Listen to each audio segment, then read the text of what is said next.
오늘까지 우리가 말라기서를 보면서 이제 구약 성경 오늘로 좀 마무리를 하려고 합니다.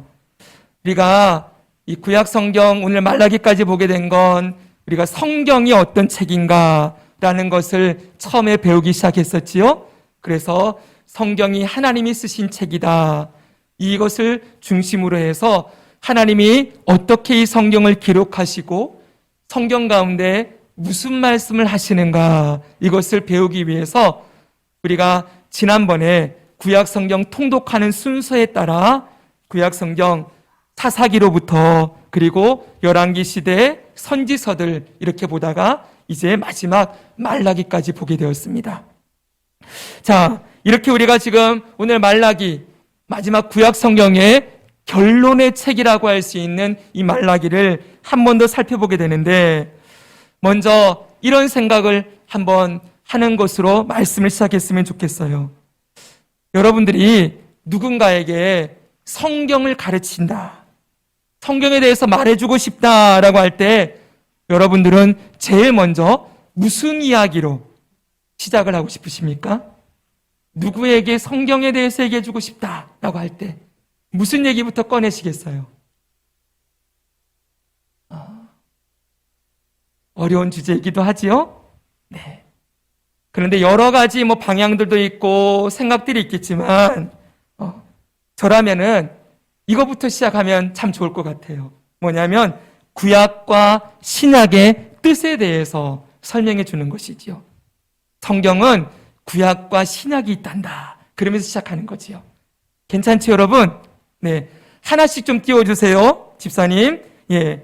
먼저 여러분, 구약. 그러면은 뭐예요? 구약은 옛 약속이다. 그러면서 성경은 약속이 쓰여진 책인데 옛 약속이 있고 새로운 약속이 있어. 옛 약속은 바로 메시아가 오실 것이다. 이런 약속이 있고 신약은 그 메시아가 오셨고 다시 오실 것이다 라는 약속으로 쓰여져 있어 하면서 이 메시아가 누구인지를 예수 그리스도로 설명해 가기 시작하면 어떨까라는 생각을 해보았습니다.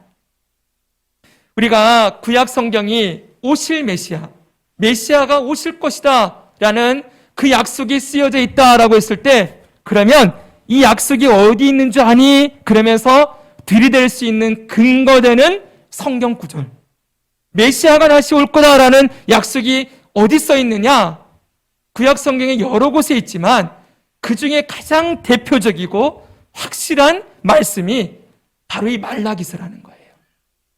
구약 성경의 맨 마지막 책에 하나님은 분명하게 내가 내 사자를 보내고 그리고 주 하나님이 직접 성전에 임하시고 그분이 언약의 사자로 오실 것이라는 것, 그분이 곧 메시아라는 걸 말라기 3장 1절에 탁 박아놨다는 거예요, 약속으로.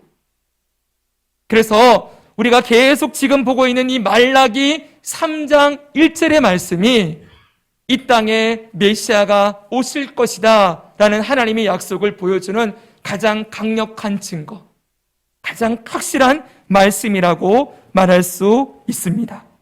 우리 말라기 3장 1절을 같이 한번 읽어보겠습니다. 읽습니다. 시작. 만군의 여호와가 이르노라. 보라, 내가 내 사자를 보내리니 그가 내 앞에서 길을 준비할 것이요 또 너희가 구하는 바 주가 갑자기 그의 성전에 임하시리니 곧 너희가 사모하는 바 언약의 사자가 임하실 것이라. 아멘. 여기 하나님이 내 사자를 보낸다. 이 내 사자를 보내는 것은 누굽니까? 그가 내 앞에서 길을 준비할 것이다. 세례 요한이지요. 여러분들이 지금 복음서를 읽고 계시는데 이제 보이실 거예요. 예수님이 계속 세례 요한이 바로 오리라 했던 그 엘리야다. 그가 바로 내 앞에서 오실 길을 준비하는 사자다, 내 사자다라는 말씀을 계속하고 있는 걸 확인할 수 있으실 거예요.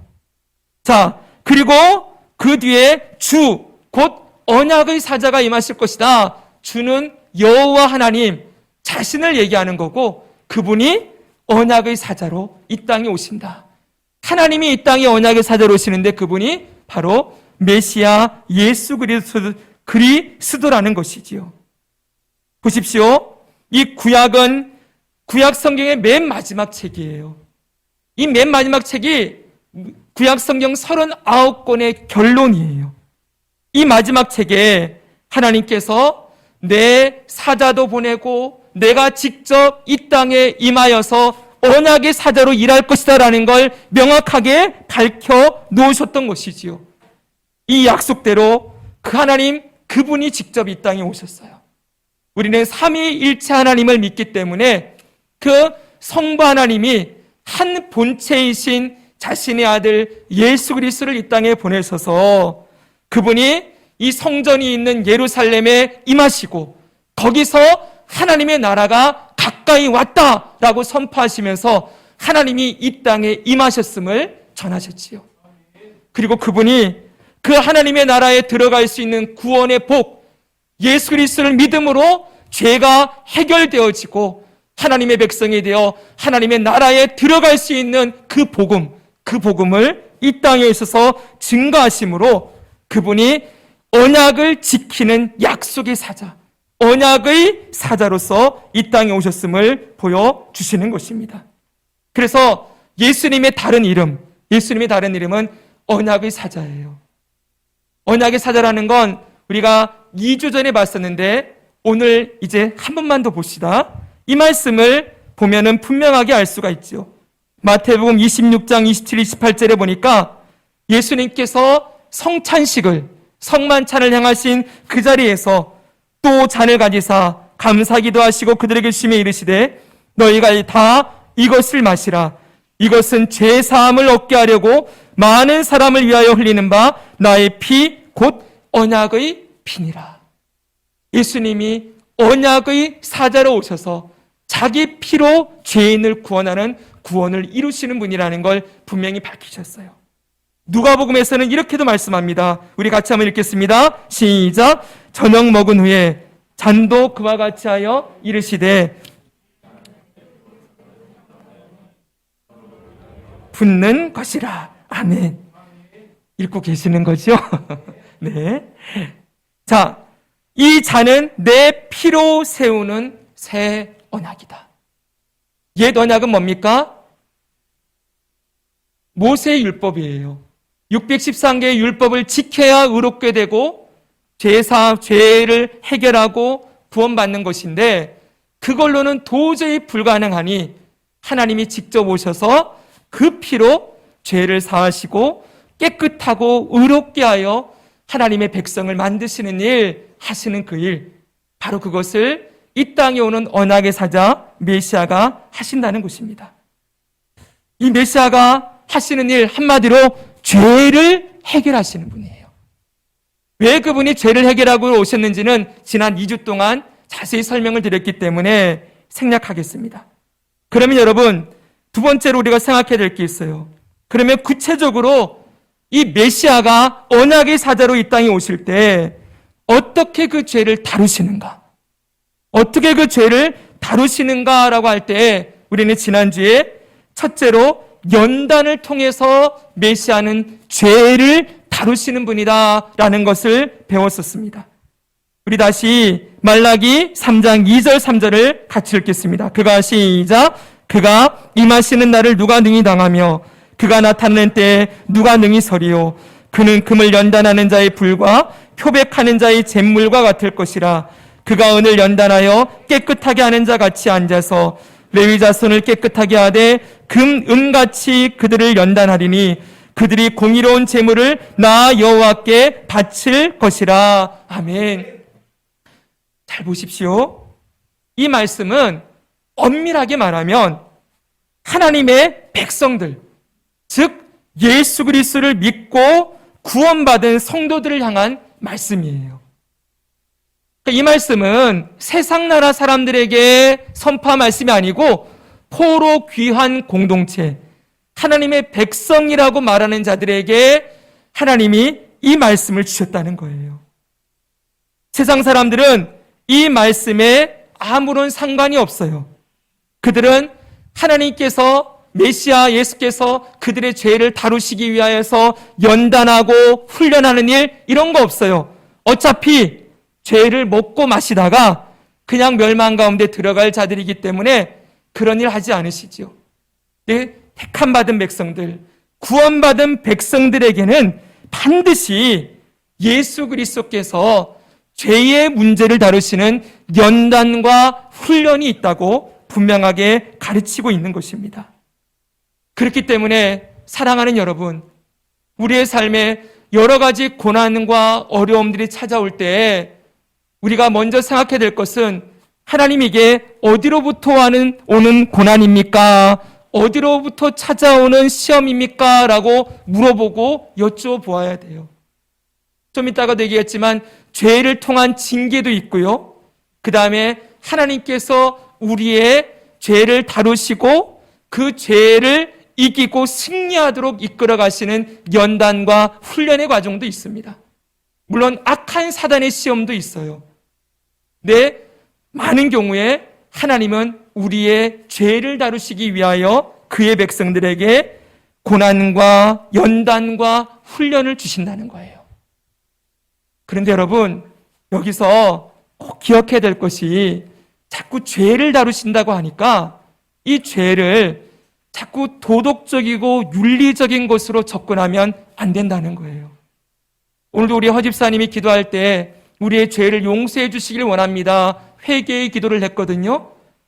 여러분, 그 죄를 용서해 주시길 원하는 회개, 이게 여러분들에게 한번 여쭤볼게요. 이번 주 여러분들 죄를 많이 지으셨습니까?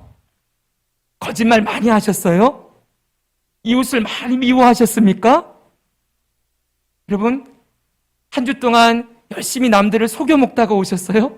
너무 심한 표현들이죠? 여러분들이 일주일 동안 살아가면서 무슨 죄를 그렇게 많이 졌습니까? 별로 없잖아요, 그렇죠? 열심히 가정에서 일하고 직장에서 일하고 다녀오면은 열심히 한 주간 그래도 살아오셨잖아요.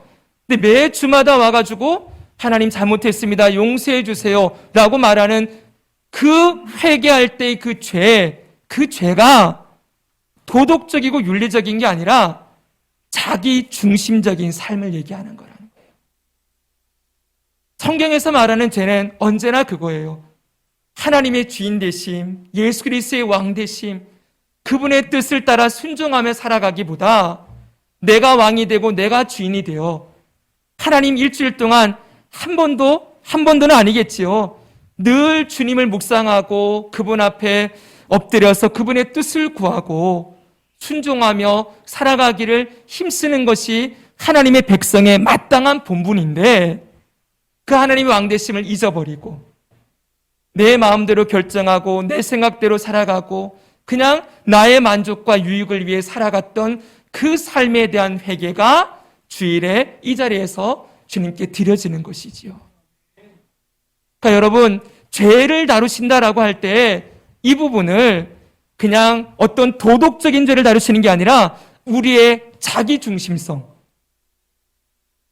이 자아를 추구하고 자아를 유익하게 하고 나를 기쁘게 하고 만족하게 하며 살아가려고 하는 그 자아를 깨트리시는 일.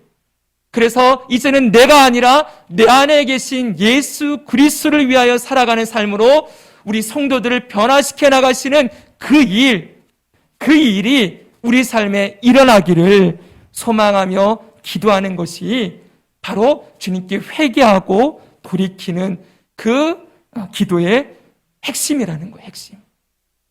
잊지 마십시오. 우리는 일주일 동안 그래서 회개해야 될 게 뭐예요? 주님이 나의 왕이시고 그분이 나의 삶의 목자가 되시고 그분이 내 삶에 선한 능력을 베푸시는 하나님 아버지신데 하나님과 상관없이 살아가려고 하고 하나님을 기뻐하기보다는 나를 기쁘게 하고 여전히 내 생각과 계획과 뜻대로 결정하고 행동했던 삶들을 주님 앞에 고백하고 용서를 구하는 것이지요. 사랑하는 여러분, 주님께서 우리의 삶에 다스리시려고 하시는 것은 바로 그 자아 중심성, 끊임없이 자기를 높이려고 하고 자기를 드러내려고 하는 이 자기 중심성의 죄를 주님이 다루신다는 거예요. 왜요? 그렇게 살아서는 우리 삶에 선한 것이 나오지 않기 때문에 그래요. 자기를 따라 살아서 여러분이 하고 싶은 대로 마음대로 하고 살아본다고 한번 생각해 보십시오. 뭐가 나오겠습니까, 거기서? 처음에는 좀 좋겠지요? 즐겁겠지요? 근데 그 즐거움들이 조금씩 무뎌지고 나면은 더 강력한 즐거움을 주는 것을 찾아가게 되어 있는 거예요. 여러분, 그래서 오늘날 이 시대가, 우리나라가 마약 청정국이 아니라고 하잖아요. 여러분 보십시오. 그 돈 많은 사람들이, 그 부자들이 그 수많은 것들을 다 즐기다가 마지막에 뭘로 가요? 인간의 쾌락의 끝판왕이라고 할 수 있는 그 마약에 가고 도박에 가고, 그 짜릿함이 주는 그 즐거움을 여러분 경험하기 위해서 인생을 망가뜨리는 거예요. 인간은 자기 마음대로 자기의 유익함, 자기 이익, 자기 즐거움을 따라 살도록 내버려 두어서 그 안에서 선한 것이 나오는 경우가 절대 없어요. 자기가 깨트려지지 않고서는 하나님의 뜻대로 살아가는 일, 순종하며 사는 일이 불가능하기에 주님께서는 계속 우리의 삶에 자기중심성을 다루시기 위하여 훈련도 주시고 고난도 주시고 연단도 주신다는 거예요. 그러니 여러분 삶에 고난이 찾아올 때 여러분 그때 오히려 기뻐하시기 바랍니다. 아, 주님이 나를 지금 다루고 계시는구나. 지금 나를 새롭게 변화시키려고 나를 지금 만지고 있는 중이구나. 내 이 삐쭉삐쭉하고 이 모나 있고 이 날카롭고 이 여전히 살아있는 정욕들을 주님께서 지금 다듬고 계시는 중이시구나. 이렇게 생각하시며 주님, 내가 이 고난 가운데서도 주님의 선하신 뜻을 신뢰하고 믿고 바라겠습니다. 그러면서 그 길을 가는 거예요. 그래서 로마서에서는 이렇게 말씀하고 있습니다. 로마서 5장 보십시오. 우리가 환난 중에도 즐거워하나니 이는 환난은 인내를, 인내는 연단을, 연단은 소망을 이루는 줄 알미로다. 아멘이지요. 여기 환난은 고난이에요. 아픔이에요. 그게 인내를 이루고 그 인내가 마침내는 소망을 이루게 된다. 베드로전서에서는 이런 말씀도 있습니다. 이 말씀 같이 읽겠습니다. 시작. 사랑하는 자들아, 너희를 연단하려고 오는 불시험을 이상한 일 당하는 것 같이 이상히 여기지 말고 오히려 너희가 그리스도의 고난에 참여하는 것으로 즐거워하라. 이는 그의 영광을 나타내실 때 너희로 즐거워하고 기뻐하게 하려 함이라. 아멘. 너희를 연단하려고 오는 불시험을 이상한 일 당하는 것 같이 이상히 여기지 말라는 거예요. 아니, 왜 나한테 이런 일이 찾아와? 왜 하나님은 나한테 이런 일을 허락하시지? 왜 나를 이렇게 힘들게 하고 하나님은 나를 건지시지 않는가? 이상히 여기지 말라는 거예요. 우리의 삶에 영원하고 완전하신 하나님의 계획이 이루어지고 있기에 이상한 일 없습니다. 여러분, 분명히 그 일에 하나님의 뜻이 있는 거예요. 그걸 우리가 다 알지는 못해요. 원래 고난을 당할 때에는, 그때에는 그게 해석이 안 돼요. 이해도 안 되고 해석도 안 되는 일이 있지만 분명한 건 그 시간을 우리가 믿음으로 주님 바라보며 믿음의 자리에 탁 서서 주님을 신뢰하고 통과하면 여러분 그게 반드시 여러분의 신앙의 성장과 성숙, 여러분의 삶에 금처럼 단단한 아름다운 믿음의 열매들이 맺혀지게 된다는 거예요. 그래서 여기 보면 분명하게 얘기합니다. 이걸 오히려 고난에 참여하는 것을 즐거워하라라고 말씀하고 있어요. 그래서 베드로전서 1장 6절 7절은 이렇게까지 말씀해요. 보십시오. 그러므로 너희가 이제 여러 가지 시험으로 말미암아 잠깐 근심하게 되지 않을 수 없으나 오히려 크게 기뻐하는도다. 너희 믿음의 확실함은 불로 연단하여도 없어질 금보다 더 귀하여 예수 그리스도께서 나타나실 때에 칭찬과 영광과 존귀를 얻게 할 것이다. 우리의 믿음이 불로 연단하여도 없어질 금보다 더 귀한 믿음으로 세워가는 것. 어떤 상황에서도 하나님을 끝까지 믿고 신뢰하며 이제는 내가 아닌 오직 예수 그리스도를 위하여 주님의 뜻을 따라 살아가는 자로 만들어가는 믿음의 과정에 우리의 삶에 불로 연단하는 시험 있다는 것입니다. 잠깐 근심하십시오. 근심 안 할 수 없어요. 마음이 아프겠지요. 힘들겠지요. 눈물도 납니다.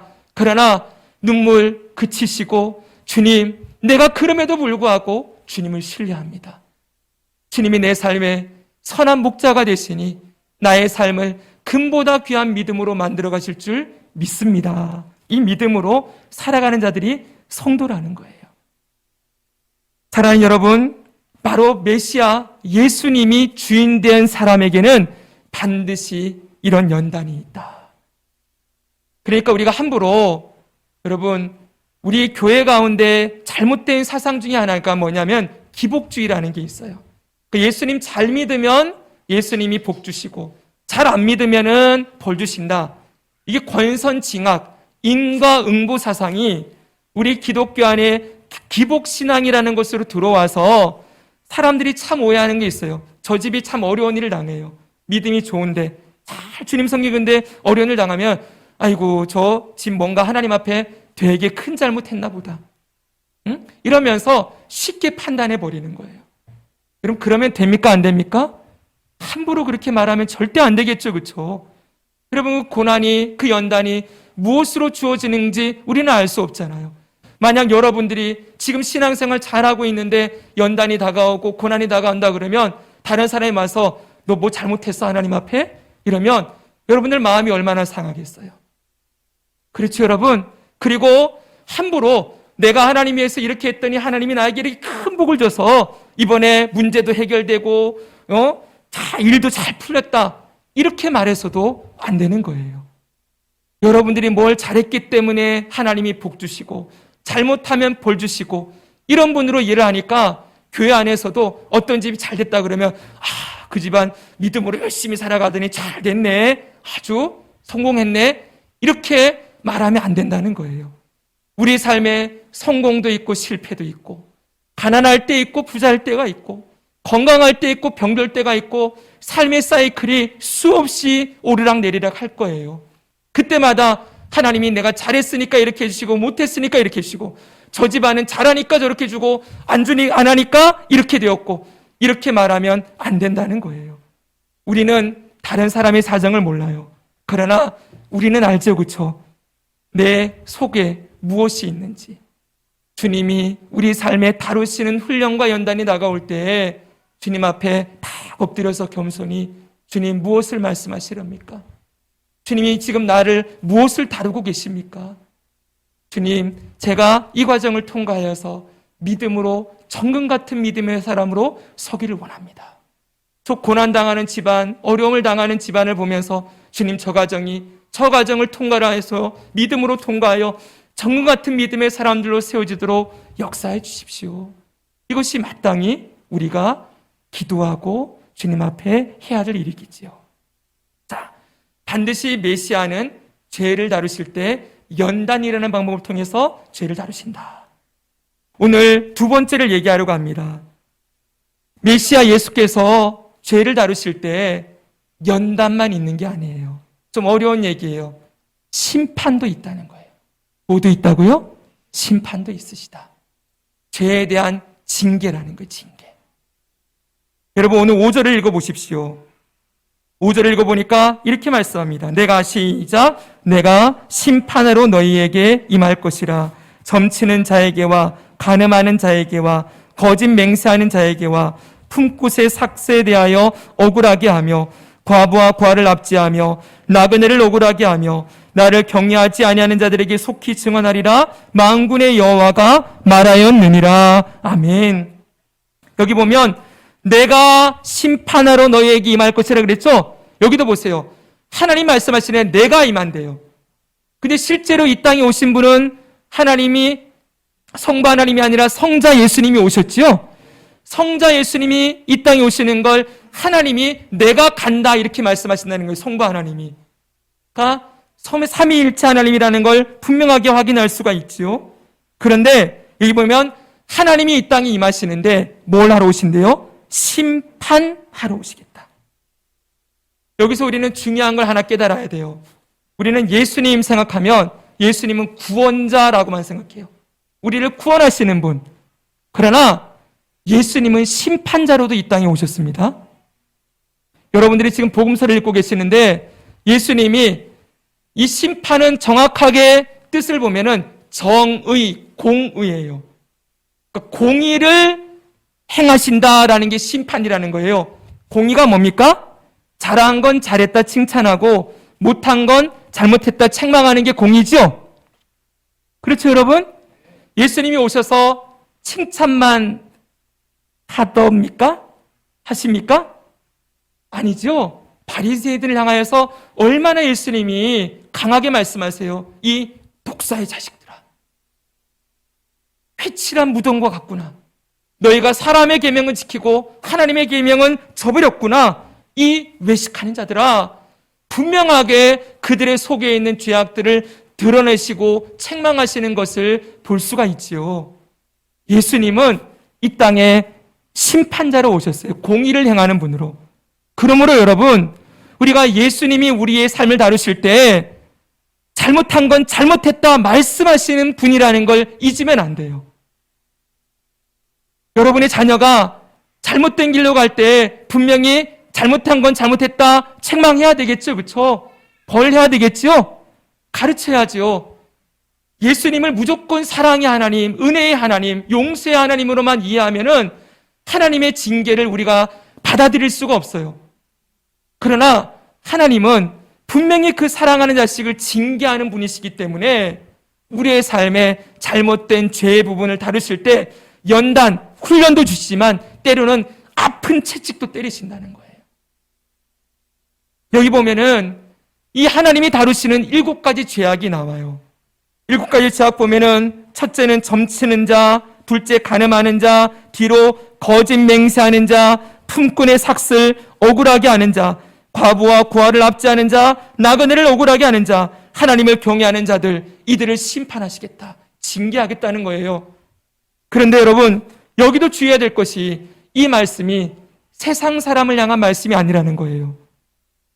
분명히 포로 귀한 공동체, 하나님을 섬기는 그의 백성들에게 주신 말씀이라는 것이지요. 그렇기 때문에 여러분들 여기 나오는 거 점치는 거, 여러분 점 치셨습니까? 요즘 기독교인들 가운데 점치러 가는 사람들이 그렇게 많대요. 참 기가 막힌 일이지요. 근데 우리 성도님들은 점치러 안 가셨지요? 그러면 이 말씀이 나랑 상관없다 이렇게 말해서는 안 된다는 거예요. 여기 나오는 거짓 맹세하는 거, 품꾼의 삭슬, 억울하게 하는 거, 이런 일이 나와 상관없다 이럴 것이 아니라 하나님이 그의 백성들에게 지금 이 말씀을 한다는 건 얼마든지 하나님 백성들도 이러한 죄에 빠질 수 있다는 것, 넘어질 수 있다는 것을 말씀하는 것이요. 하나님이 이런 우리의 삶에 책망, 심판, 징계를 하시는 분이라는 것을 생각해야 된다는 거지요. 생각해 보십시오. 여러분들이 점집에 가서 무당을 만나지 않았을지 몰라요. 무당에게 점치지 않았을지 몰라요. 그러나 여러분 조금만 더 깊이 생각해 볼까요? 여러분 점을 왜 치러 갈까요? 점치는 이유, 선택하려고 할 때 이게 맞는지 저게 맞는지 물어보려고. 두 번째는 여러분들의 미래를 알아보려고. 앞으로 어떻게 되겠습니까? 2가지잖아요. 선택과 미래. 이걸 알고 싶은 거지요. 그런데 여러분, 점집에 가서 무당이 물어보는 이유는 선택에 대해서 무당이 얘기해주면 누가 선택해요? 내가 하고 싶죠. 내가 선택하고. 미래에 대해서도 내가 알고 싶은 거예요. 그러니까 결국은 내가 뭘 해야 될지 내 중심적으로 뭔가를 선택하고 미래도 알아가지고 내가 계획하고 싶으니까 그러니까 점집에 가는 거지요. 그런데 여러분, 우리의 삶에서 무당은 찾아가지 않는다고 할지라도 여러분 생각해 보십시오. 우리의 삶의 선택을 누가 결정하십니까? 하나님이 결정하시지요. 사람이 마음으로 길을 계획할지라도 걸음을 인도하시는 분은 여호와시라고 했는데 여러분의 삶의 선택을 내가 하려고 하는 것, 그거 하나님이 아닌 나 중심이지요. 그리고 여러분의 미래는 누구의 것입니까? 하나님이 다 계획하시고 영원하고 완전한 작정을 따라 인도하고 계시는데 내가 그 미래를 알아서 내가 대비하고 내가 하고 싶은 대로 하고 싶은 그 자기 중심적인 모습으로 살아가는 모습이 아니면 이런 것들을 준비하기 위해서 하나님 외에 다른 것을 의지하고 재물을 의지하든지 다른 사람을 의지하든지 이러면서 여러분 따라가고 있다고 한다면 여러분 점치는 것과 다르지 않은 것이지요.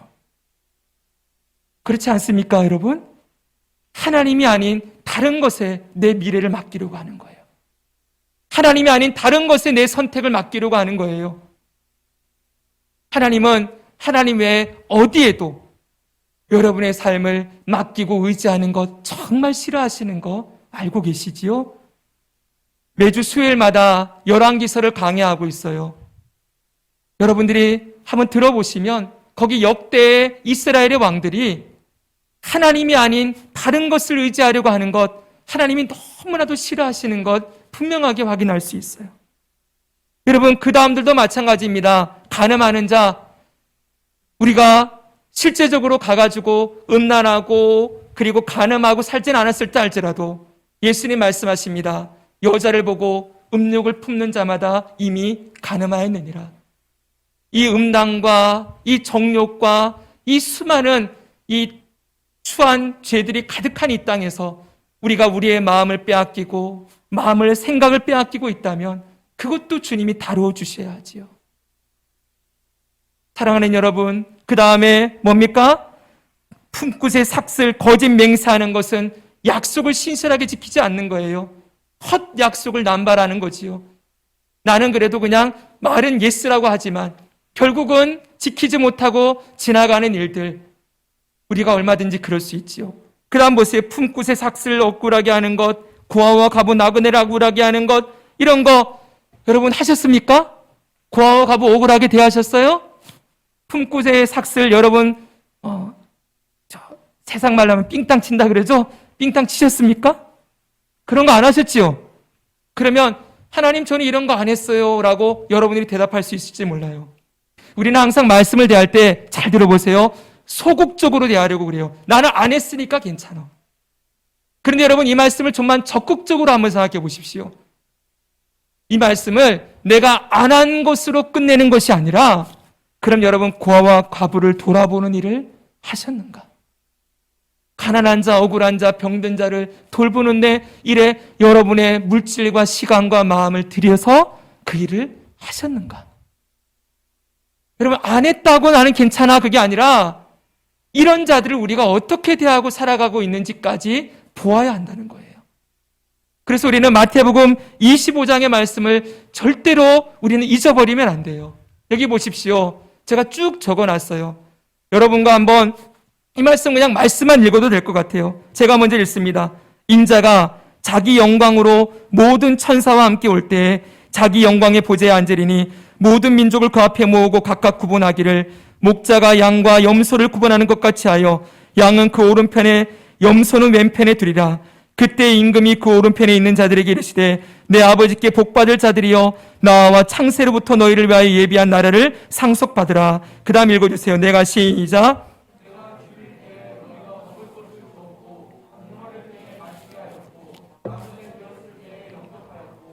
헐벗었을 때 옷을 입혔고 병들었을 때 돌보았고 옥에 갇혔을 때 와서 보았느니라.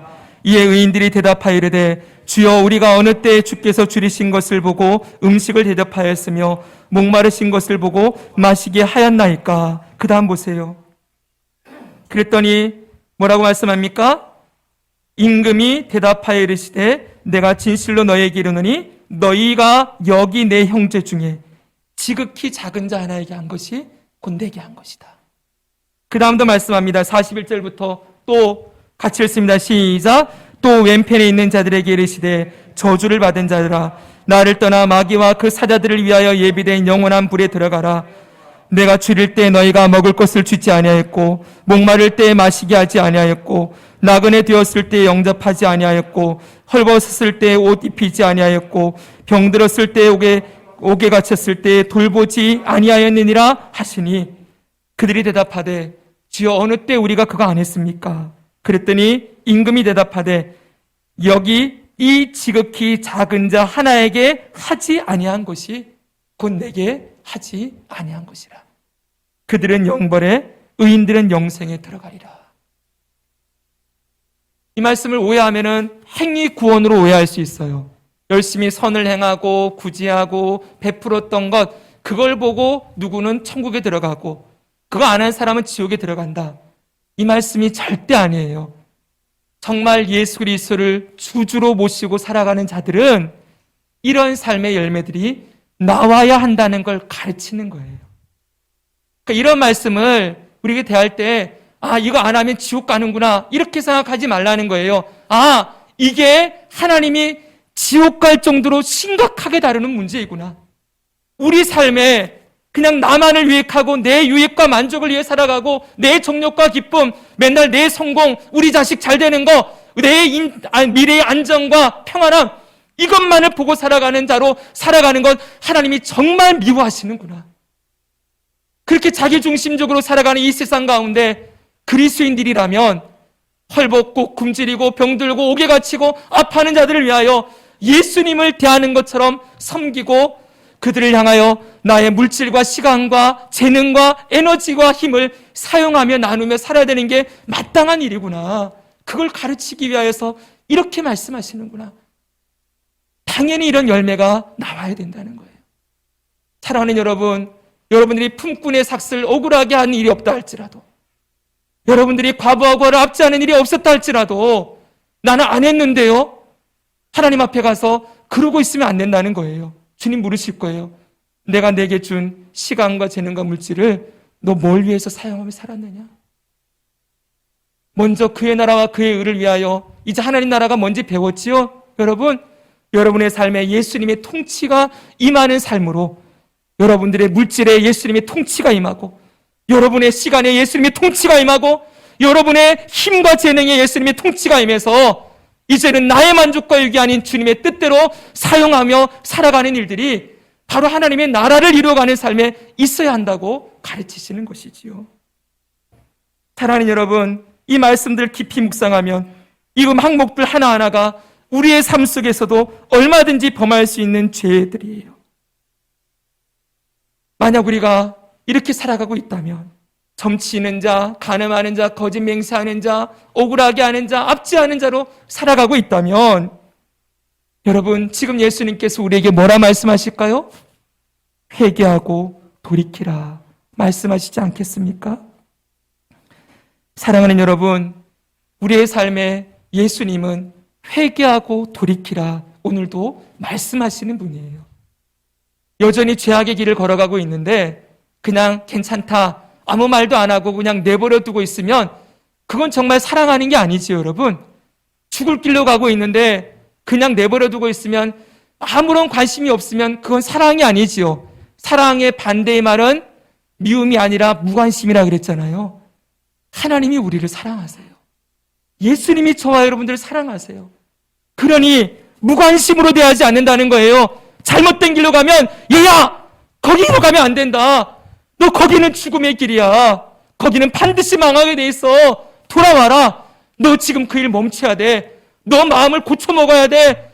너 지금 그렇게 안일하게 살고 있으면 안 돼.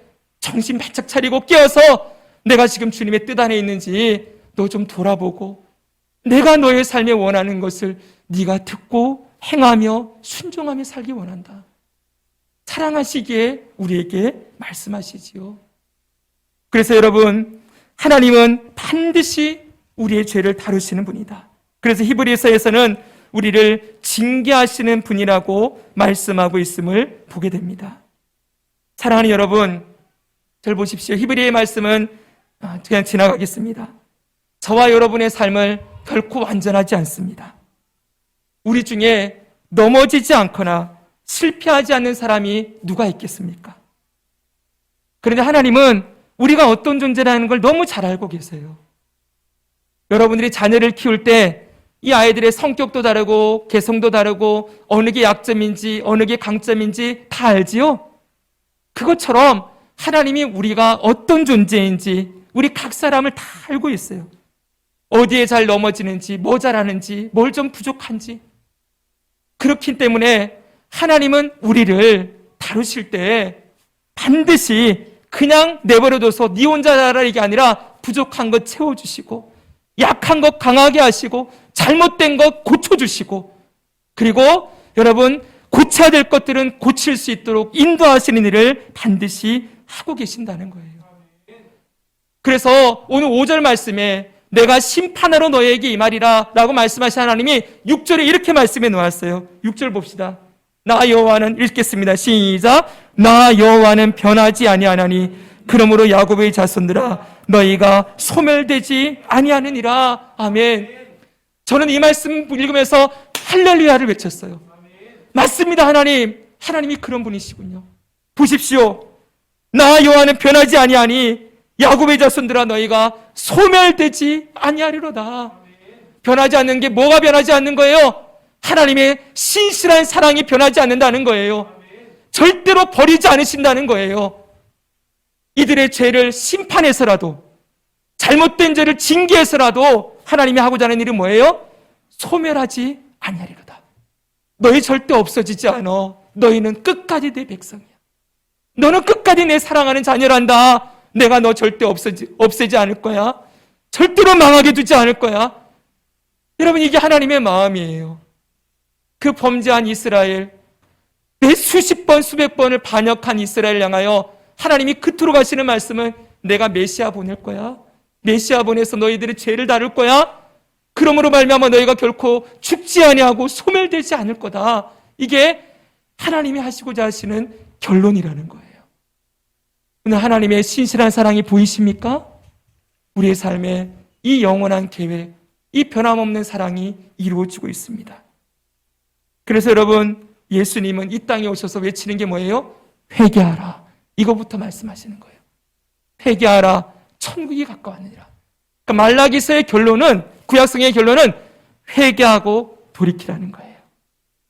너희의 죄를 연단하시고 징계하신 하나님 앞에 연단이 찾아오고 징계가 찾아올 때마다 회개하고 돌이켜서 사는 자들이 되어라.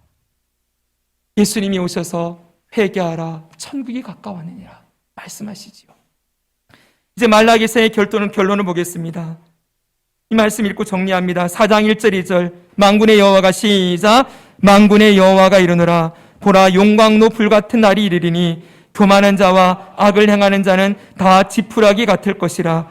그 이르는 날에 그들을 살라. 그 뿌리와 가지를 남기지 아니할 것이로되 내 이름을 경외하는 너희에게는 공의로운 해가 떠올라서 치료하는 광선을 비추리니 너희가 나가서 외양간에서 나온 송아지같이 되리라. 아멘. 여기 보십시오. 용광로 불같은 날이 이른다고 말씀하십니다.